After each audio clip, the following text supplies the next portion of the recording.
ए भैया देखी जा, हम बिरहा गायक राजा गोपाल बक्सर बिहार के धरती से सब भोजपुरिया श्रोता समाज के बहुत बहुत बार अभिनंदन वंदन नमन करता है। हमरा के बिरहा में आप लोगन जवन प्यार दुलार दिले बानी जा, एकरा खातिर हम राजा गोपाल आप लोगन के बहुत बहुत आभारी हैं।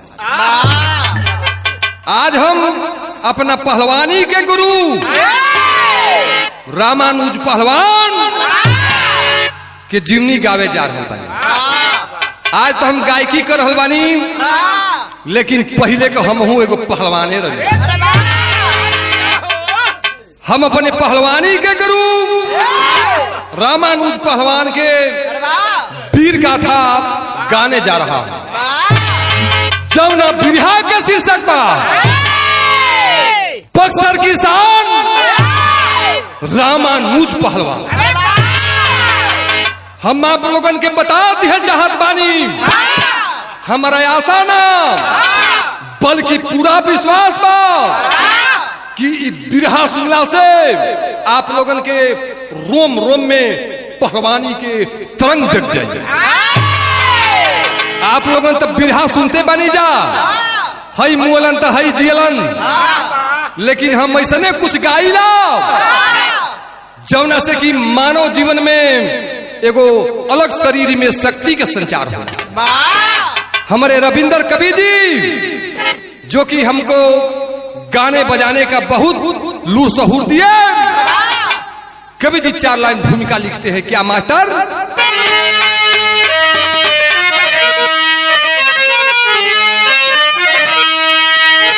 तपो भूमि बगसरी की धरती कहाती, जहां राम आकर के गुह ज्ञान पाए।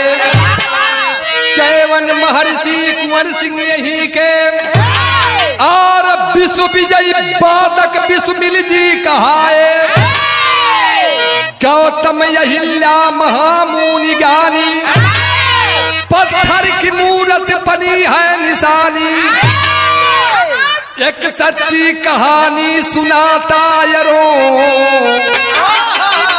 खंदानी रामानुज की पहलवानी।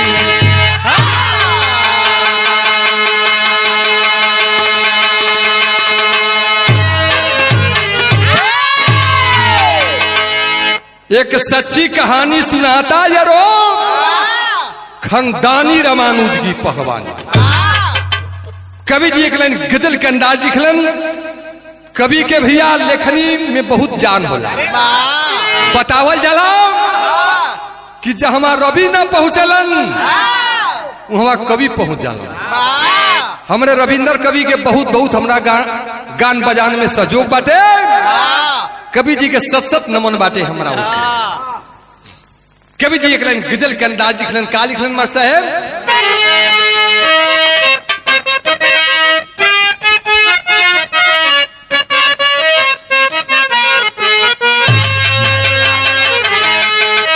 मोहन मुरी ली बजाते हैं, राधिका दौड़ी आती है।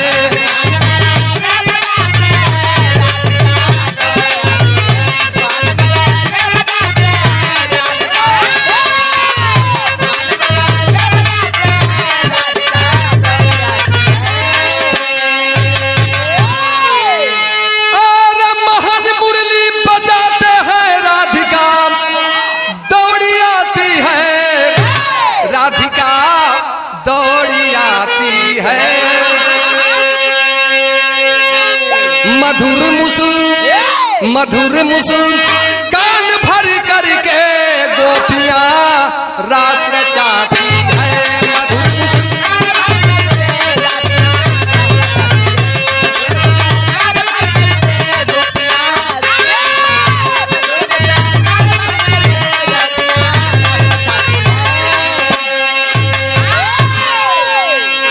ई तक गजल के अंदाज रहा भैया, लेकिन पूरा बिरहा के निचोड़ हमारे रविंद्र कवि जी लिखले बारे में पीरन के ऊपर का लिखनी। अरे लड़े जो जंग में जा करी, लड़े जो जंग में जा करी, जवानी उसको कहते हैं। लड़े जो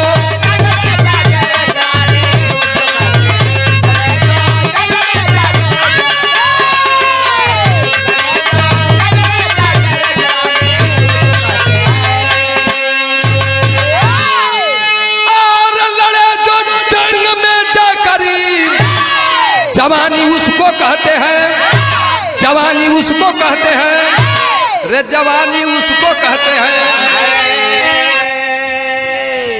और रचेयती खास जो अपना कहानी।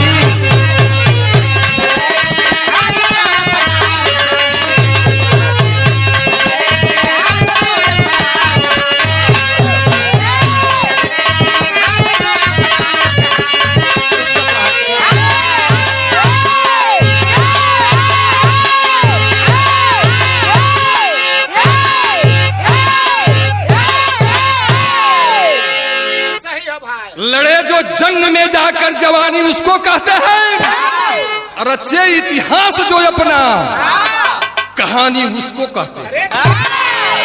लेकिन भैया हमान के कहानी की शुरुआत हो गई।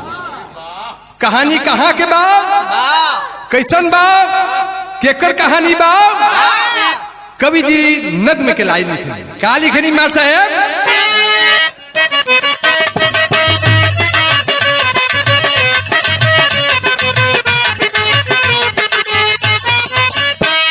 जिला बक्सर के अंदर सोनपा एक ग्राम सही, रामकरण जी का वहीं पे मकान सही।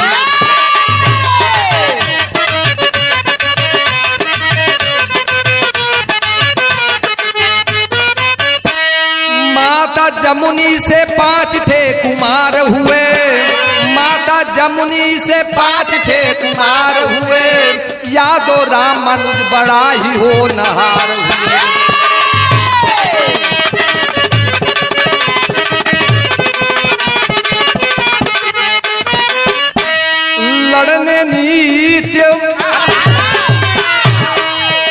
लड़ने नीते अखाड़ा रोज जाते थे, लड़ने नीते अखाड़ा रोज जाते थे, कर रियाज बाहुबल को आजमाते।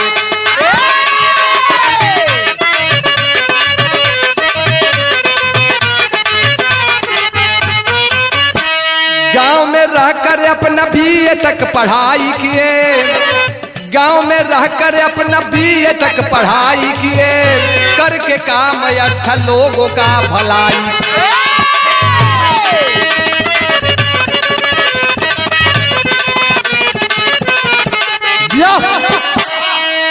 ये भैया तनी कहानी के समझ लिया जा, कहानी पर आप लोगन ध्यान लगा के सुनब जाओ, कहानी साफ साफ समझ में आ जाए। जैसे ऐनक में चेहरा लौकेला राव सब खालसा तनी ध्यान लगे ले रहे, कहानी साफ साफ समझ में आ जाए। ए भैया कहानी यही बक्सर जिला के सत्य घटना बा। बक्सर से लगभग 15 किलोमीटर दूरी पर चौसा से रामगढ़ मोहनिया वाला रोड में सोनपा एगो गाँव, जौना गांव के रहे वाला बाबू रामकरण यादव जी। भैया रामकरण यादव जी बानी, और रामकरण यादव जी के पत्नी के नाम जमुनी देवी बताओ। ए भैया रामकरण यादव जी और पत्नी जमुनी देवी दोनों प्राणी के बीच में भगवान 5 लड़का देले हुए। जमुना में सबसे छोट लड़का के नाम बहुत प्यार से रामकरण यादव जी रामानुज रखले हैं। रामानुज के जन्म भैया 8 मई 1962 ईस्वी के भैया रामानुज बचपन से ही पढ़े लिखे में बहुत तेज रहा। बतावल जाला भैया होनहार विद्वान के हो चिकने पा, यानी कि तेज पुरुष के लक्षण बचपन से ही दिखाई दे। भैया धीरे धीरे समय बीत रहल बा। रामानुज पहलवान अपने नजदीक के स्कूल से मिडिल क्लास पास कैलन और 1979 में मैट्रिक पास करके 1991 में गहमर इंटर मेडिकल कॉलेज से इंटर पास किया। 1983 में रामानुज पहलवान जमनिया डिग्री कॉलेज से बीए पास किया। अब भैया बीए पास कैला के बाद रामानुज पहलवान के दिल में तमन्ना हुआ कि हम अपने खानदान के पुरान पहलवानी की परंपरा को निभाएंगे। आज भैया मनवा में विचार करके रामानुज पहलवान पहलवानी की तैयारी करने लगे। आज घूम घूम करके जिला जवार में कुश्ती लड़े लगे। एक नंबर के पहलवान रामानुज पहलवान हो गइलन। और जब एक नंबर के पहलवान हो गइलन, घूम घूम करके पहलवानी करत हुवन। कवि जी का लिखले हुवन पना भैया,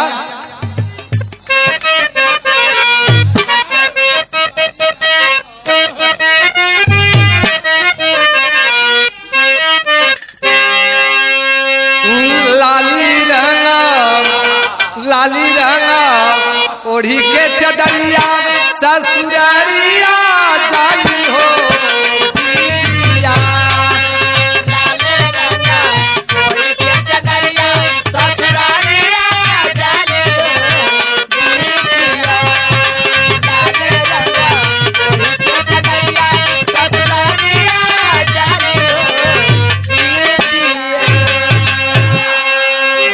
तो भैया तर्ज रहला तनी मौज पानी लेवे खाती गा दिहल जला। लेकिन कैसे रामानुज पहलवान घूम घूम करके यूपी बिहार में कुश्ती लड़त हुआ। अरे घूमी घूमी करे पहलवानिया जवानिया चढ़ल हो पीरावा।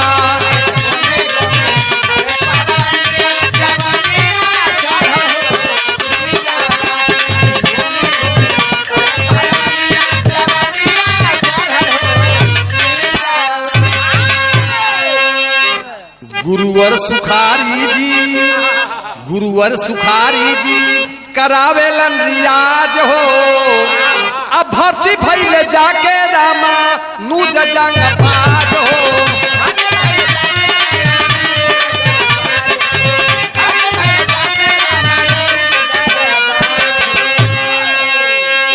तब दूरा भाई घर के परसनिया जवानिया चढ़ल हो पियावा।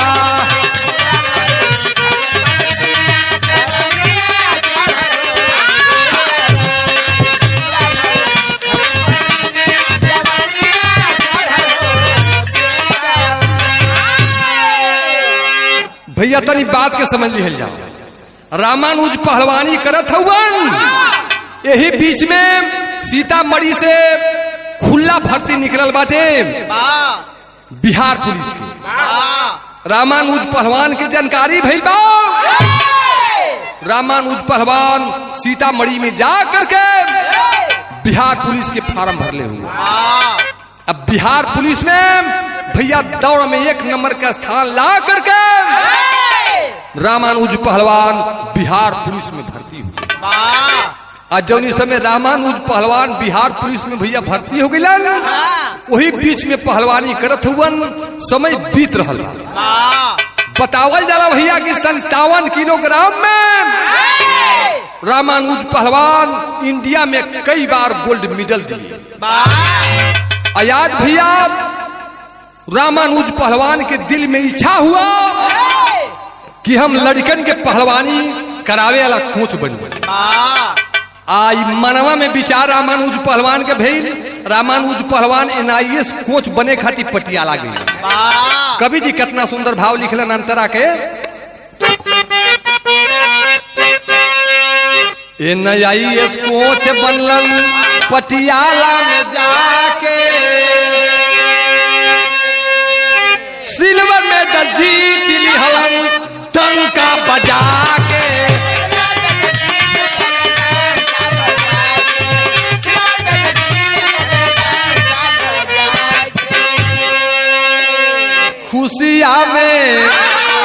खुशिया में झूमेले परनिया जवानिया चढ़ल हो दिया।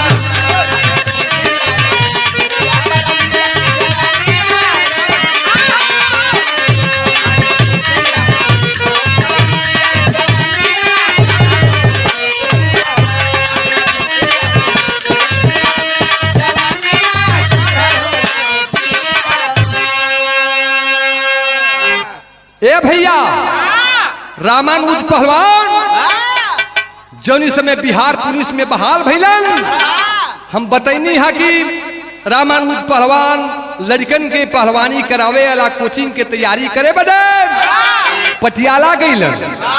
अब 1991 में रामानुज पहलवान 1991 में त्रिपुरा में पहुंच करके लड़कों का पहलवानी कराने वाला सिल्वर मेडल जीत लिए और 1992 में लड़कों को पहलवानी कराने लगे। अब भैया कोच बन करके रामानुज पहलवान बहुत लड़कों को पुलिस, मिलिट्री और एयरफोर्स में भर्ती करवाए। अब भैया भर्ती करवावे लगलन। रामानुज पहलवान के नाम पूरा उत्तर प्रदेश, बिहार, बंगाल, पूरे देश में फैल गई। और जब इस समय नाम फैल गई भैया, कवि जी एक लाइन गीत लिखलन। का लिखलन मास्टर साहब?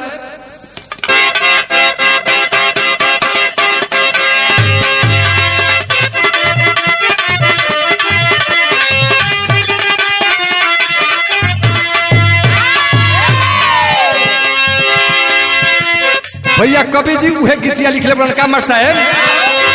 अरे अच्छा सिया दिया तूने मेरे प्यार का, अच्छा सिया दिया तूने मेरे प्यार का, रात नहीं लूट लिया घर यार का।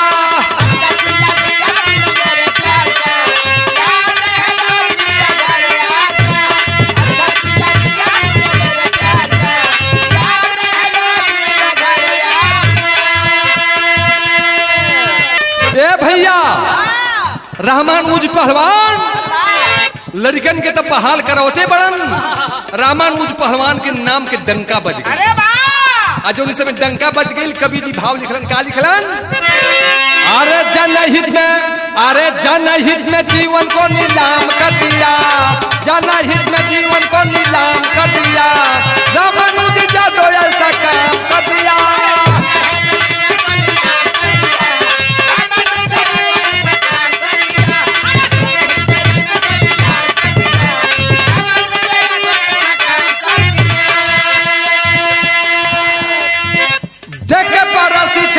नौकरी लगावले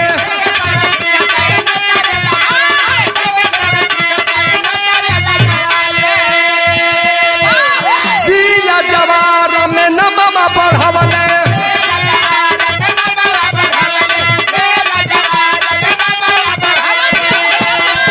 अरे निहसुल का सेवा सरयाम कर दिया, निहसुल का सेवा सरयाम कर दिया, रामानुज जादो ऐसा काम कर दिया।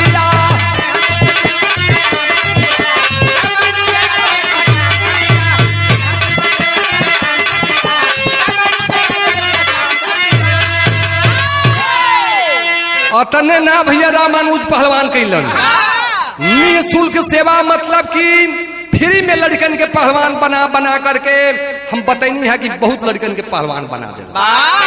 अतने ना कैलन, का कैलन और पिंटू पहलवान के केसरी बनवले,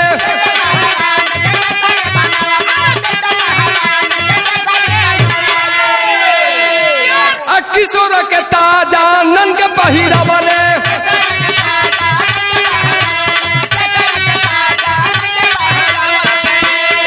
अरे चौसा में दादा जी सम्मान कर दिया, चौसा में दादा जी सम्मान कर दिया, रामानुज जादो ऐसा काम कर दिया।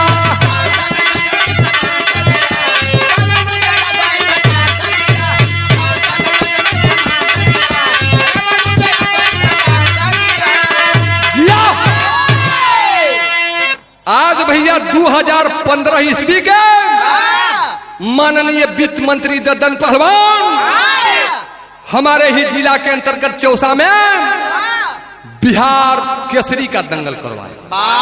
यानी कि सबसे बड़ा पहलवान कौन है, उसका चुनाव करने के लिए चौसा में दंगल करवाया। रामानुज पहलवान अपने भतीजे को पहलवान बना करके उस चौसा बिहार केसरी दंगल में अपने पिंटू पहलवान और आनंद पहलवान को लेकर के पहुंचे हैं। आज भैया रामानुज पहलवान का भतीजा पिंटू पहलवान बिहार के सभी बड़े पहलवानों को पटक पटक करके बिहार केसरी बन गया। इतना ही नहीं दोस्तों, रामानुज पहलवान का छोटा भतीजा आनंद पहलवान बिहार किशोर बना। यानी कि 62 किलोग्राम वजन में फट गया और बिहार किशोर बना। आज भैया बतावल जला कि रामानुज पहलवान एक बार अपना छोट भतीजा के और रघुराज पहलवान के बिहार किशोर बने ले। अब भैया बिहार केसरी आ किशोर बना करके रामानुज पहलवान पहलवानी को सिद्ध कर दिया कि बक्सर जिला में भी पहलवानी है। आज भैया रामानुज पहलवान के डंका बज गई बा पहलवानी। आज जब इस समय भैया डंका बज गई, आज हम आप लोगों से बतावत बानी कि 2024 में जवन सोनपुर मेला लगेला पटना के बगल में सोनपुर बा, विश्व के सुप्रसिद्ध मेला। आज भैया सोनपुर मेला में रामानुज पहलवान अपना नाती के पहलवान बना करके भेजले हो, जहां की बिहार केसरी के चुनाव हो। रामानुज पहलवान दम नहीं लिए, अपने नाती को पहलवान बना करके बिहार केसरी दंगल में सोनपुर भेजे। अब भैया जो इस समय रामानुज पहलवान के नाती सुमंत पहलवान चलल बाटे सोनपुर मेला में, कवि जी भाव कितना सुंदर बाण लिखले गीत के।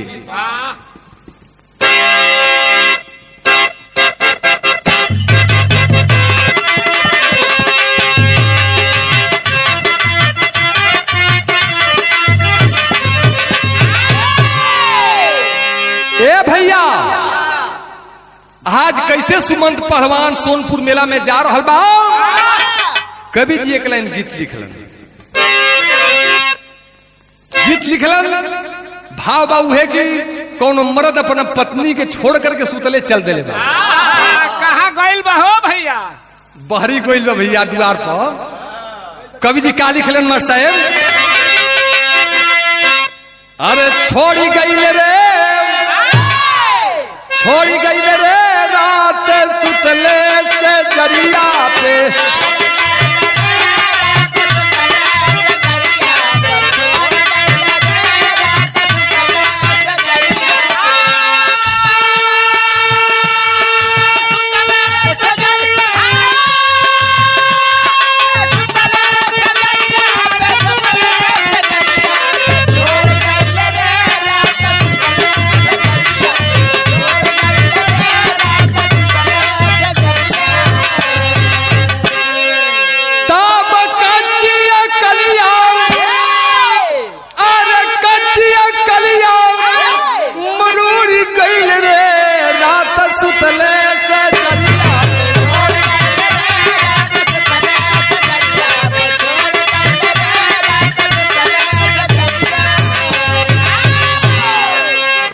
तर्ज रहा भैया तनी मौज पानी लेवे खातिर कह दिहल जाए। लेकिन रामानुज पहलवान के नाती सुमंत पहलवान सोनपुर मेला में कैसे जा रहा बा, बीरस के भाव कवि जी लिख ले। जवान चलल हो लाड़े कई के तैयारिया,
भैया रामानुज पहलवान के नाती सुमंत पहलवान 16 साल की उम्र में भैया पहलवानी की तैयारी करके सोनपुर मेला में पहुंचल बा। और सोनपुर मेला में पहुंच करके बिहार केसरी दंगल में जा करके अपन नाम लिखा दिले। पहला कुश्ती ओकर पड़ल बाटे नवादा के पहलवान से। कवि जी भाव लिखत हुवन,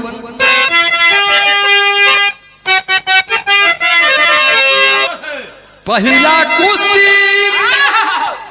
कुश्ती नवादा के पहलवान से। अब बीचे अखाड़ा पट्टा के दिहरे टांग के।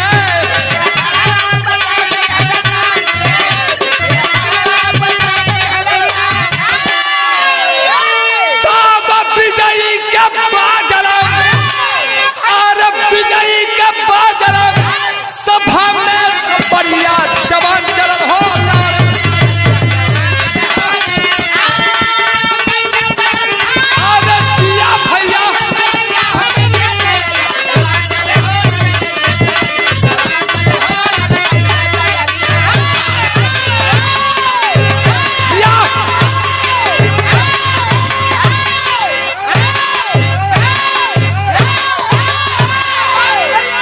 भैया रामानुज पहलवान के नाती के पहला कुश्ती नवादा के पहलवान से पड़ल। 16 साल की उम्र में सुमंत पहलवान बा, लेकिन जवानी रग रग में भरल। नवादा के पहलवान को टांग करके सुमंत पहलवान बीच अखाड़े में टांग करके चीत पटक दिया। दूसरा कुश्ती सुमंत पहलवान के होके जा रहा है। कवि जी भाव लिखलन, का लिखलन,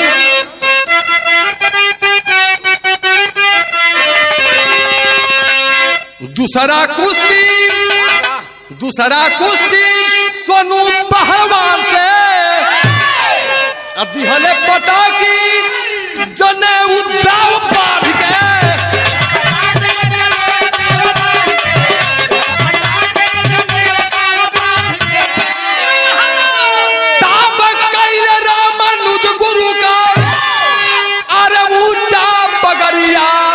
जवान चलल हो लड़े कैसे तैयारिया।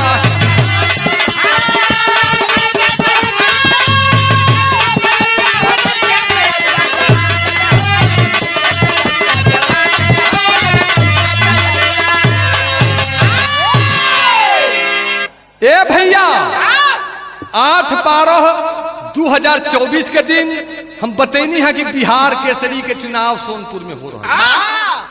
रामानुज पहलवान के नाती सुमंत पहलवान पहुंचा है और नवादा के पहलवान को बीच अखाड़े में टांग करके चीत पटक दिया। दूसरी कुश्ती सुमंत पहलवान की सोनू पहलवान से हो रही है। सोनू पहलवान और सुमंत पहलवान की कुश्ती खच्चम खच चल रही है, लेकिन सुमंत पहलवान को मौका मिला। सुमंत पहलवान जनेऊ दाव बांध करके सोनू पहलवान को समेट लिया और ऐंठ करके चीत कर दिया। आज भैया रामानुज पहलवान के पगड़ी एकदम ऊंचा हो गई। अब फाइनल कुश्ती सुमंत पहलवान के पड़ गई बा विजयी पहलवान। जवन की विजयी पहलवान 3 बार बिहार केसरी यानी कि सबसे बिहार के बड़का पहलवान। आज भैया सुमंत पहलवान के कुश्ती बिहार के सबसे बड़ा पहलवान विजय पहलवान से होने जा रहा है। और जब इस समय बिहार के सबसे बड़ा पहलवान के साथ कुश्ती होके जात बा। कवि जी बीरस के भाव लिखलन, काल मास्टर साहेब,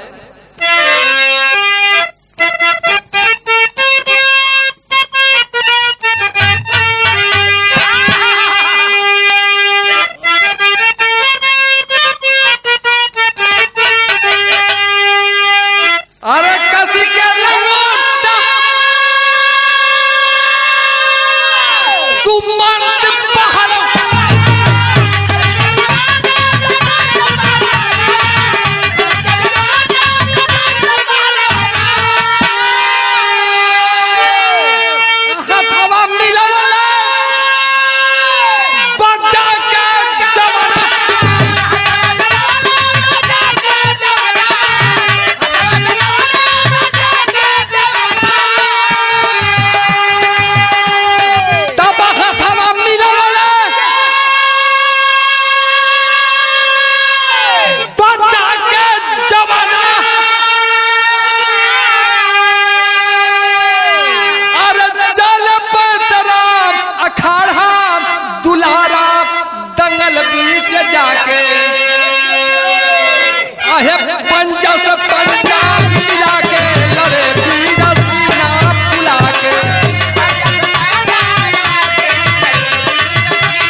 होके जा रहा बा विजय केसरी पहलवान से 16 साल का सुमंत पहलवान और 35 साल का विजयी पहलवान, जो कि कई बार बिहार केसरी यानी कि बिहार का सबसे बड़ा पहलवान रह चुका।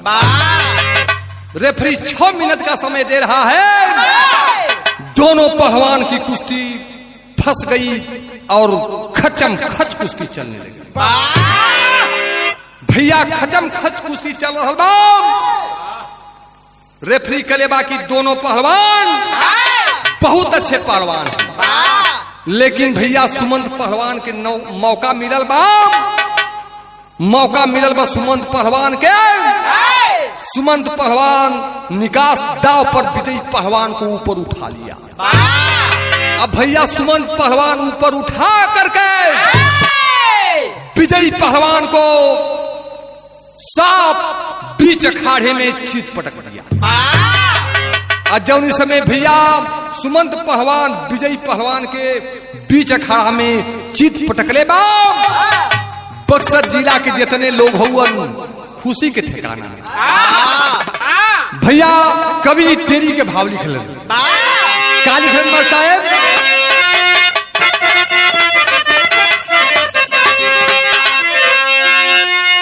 अरे भैया तराई नाम, ए भैया तराई नाम विधि के लेखनी, जेकरा भाग्य में जवन कई के वो देखाई।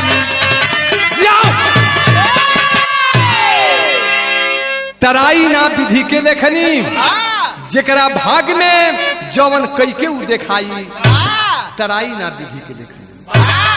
आज भैया 16 साल के लड़का बिहार केसरी के तगमा ले ले। आज जब इस में तगमा ले ले बा कवि जी पहपट के भाव लिख दिलन। का लिखलन,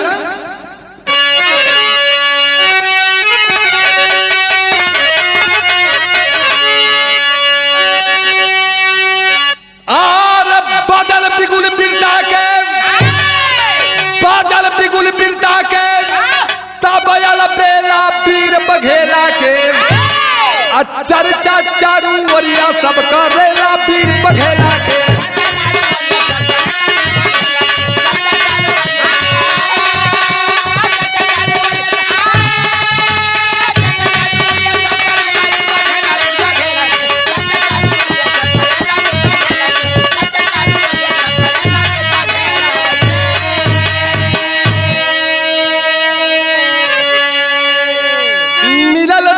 सुमंत के बिहार केसरी पानी गईले हो, बक्सर जिला के अपना नामवा बढ़ैले हो।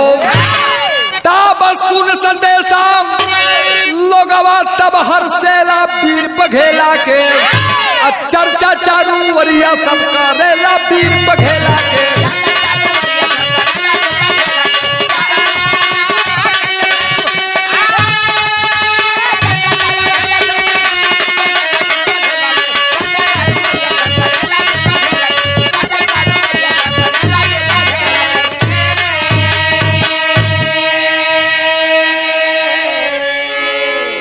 ए भैया हल्ला मच गई बा कि 16 साल के बक्सर के ही रामानुज पहलवान के नाती आकर के बिहार केसरी के खिताब जीत ले बा। ये में सब रामानुज पहलवान के देन बा। यानी कि रामानुज पहलवान कोच ना बन रहतन, पहलवानी ना सिखले रहतन, तो अपना भतीजा और अपना नाती के पहलवान ना बना पाए। इनमें सभी रामानुज पहलवान के दिन कवि जी रामानुज पहलवान के ऊपर अल्लाह के भाव लिखलन। का लिखलन मां साहेब,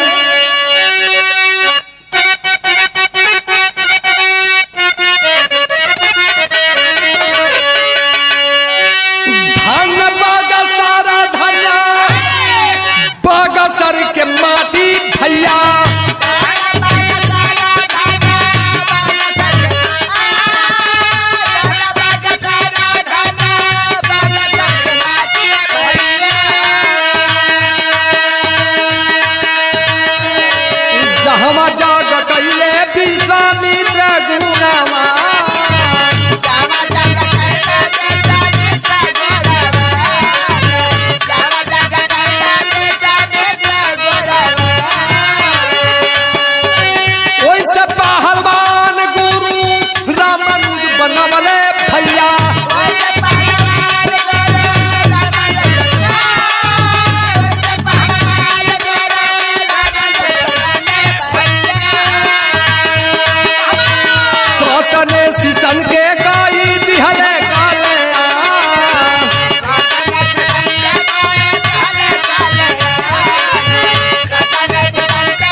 परहित में जीवन यापन कैलन पूरा बार।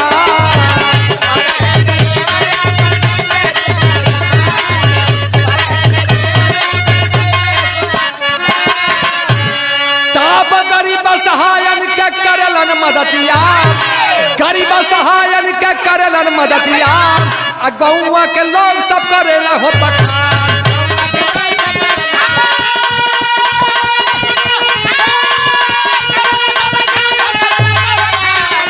अरे जिया भैया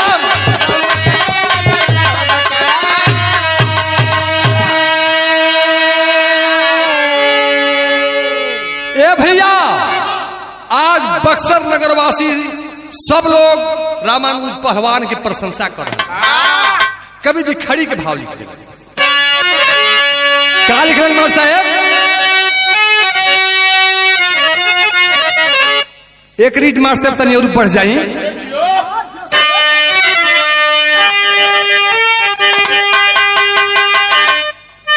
अरे गुरुवर रामानुज के, गुरुवर रामानुज के सब ही गुणगान करला, जेकर चर्चा सगरी सारा पहलवान करला। अरे जिया भैया जिया,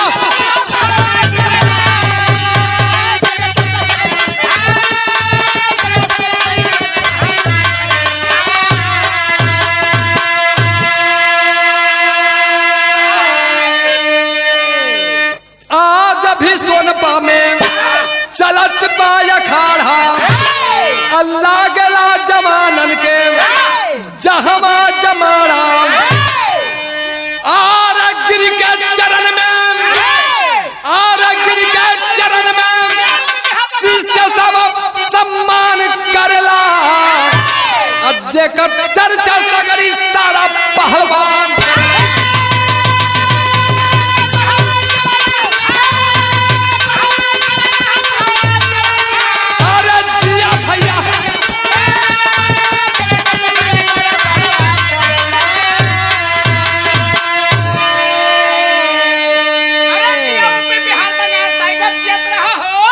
जिया से राम।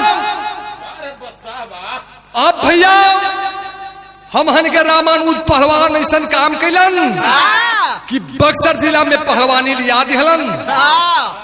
गाना के आखिरी भाव।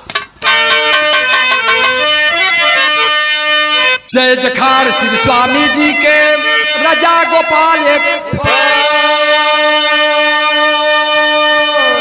और कथन करे कबीर रविंदर